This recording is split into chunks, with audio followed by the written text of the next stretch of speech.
संबलपुर जिला कुचिंडा थाना डिमिरीमुंडा पंचायत बालीगुड़ा ग्रामर बनी महाली मृतदेह डिमिरीमुंडा रास्ताकड़े पड़ता देखि ग्रामवासी पुलिस को खबर देते। कुचिंडा पुलिस घटनास्थल को पहुंची अधिक तदंत करुवा कुचिंडा एसडीपीओ प्रकाश कर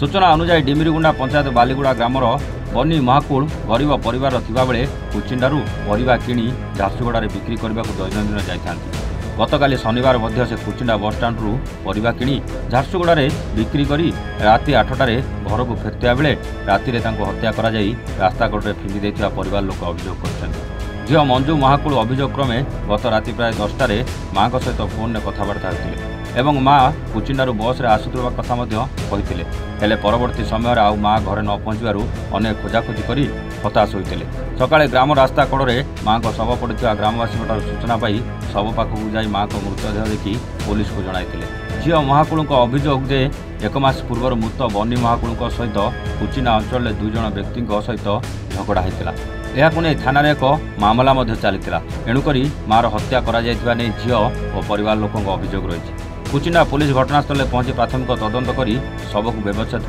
कुचिंडा मेडिकल को पठाइता बेले संबलपुर साइंटिफिक टीम घटनास्थल पहुंची घटनास्थल नमूना संग्रह करथिबा पुलिस पक्षर सूचना मिली। मृत बनी महाकुल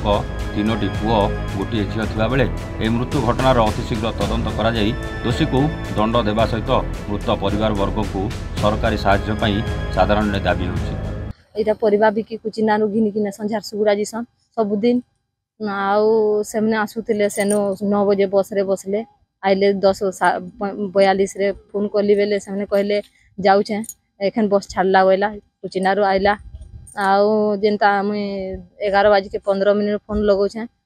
फोन लागला 10-15 तो बिल्कुल फोन नहीं उठाला लास्ट में स्विच ऑफ हो गला फिर ऑन हैला आदे फोन कली जे रिंग हैला नहीं उठाले लास्ट में स्विच ऑफ हो गला आउ बिल्कुल नहीं हैला हेन मोर भाई के कहली जाबो जीबू आउ फोन नहीं लगला बोली बेले से गला आइला देखला चप्पल गुटे पड़ीला बेले डायरेक्ट पलाला घाटी तल के से घर अच्छे हेने किल्लाला मोर माँ के देखी क्या उतरिकी आइला बोला बेले से कहला से नहीं बाहर किसी नहीं कले कल रहे कले आला घर के गला देख हेनु बसनु राति तो नहीं पाइलु बेले कहीं गला बेले कले कले रहनु हेनु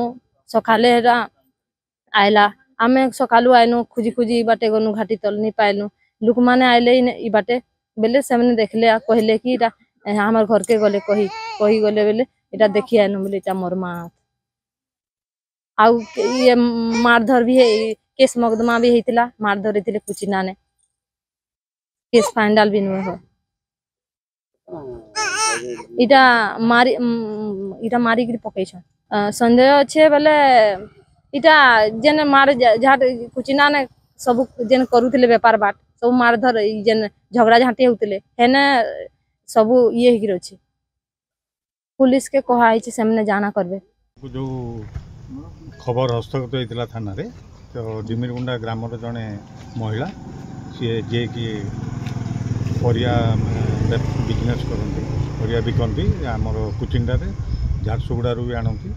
इवन आम खबर पाई से मतलब राउरकेला भी परिया पत्र आनी कुचिंडा मार्केट व्यवसाय करती एवं संध्या पर से आसी छकरे पहुँचती पुओ आसी नहीं जाती काली भी पुओ फोन करते संध्या बेले ये जो पहुँची जगार तापर मोबाइल फोन स्विच ऑफ है बोली आम तथ्य हस्तगत होती खोजाखोजी करापर जना पड़ा जे मृतदेहटी ये रास्ता साइड रे पड़ी अच्छी तेणु कौन व्यक्ति मर्डर कर आमर जो सन्देह होची बर्तमान यही बाबद को नहीं आम थाना एक केस रुजु होती तार तदंत चलती बहुत शीघ्र आम जो हत्याकारी अच्छा आम ना बर्तमान तो आमर साइंटिफिक टीम आसुँच डॉग स्क्वाड भी आसुँच तदंत कलापर आम एवं तार डेड बॉडी पोस्टमार्टम हो सारापर डॉक्टर तार जो पोस्टमार्टम रिपोर्ट हस्तगत हम तापर आम कहीपर एक्चुअली दुष्कर्म होती कि केवल मर्डर होती जना पड़े। संबलपुर जमनकिरारू सत्यप्रिय महापात्र रिपोर्ट, देवान ओडिशा।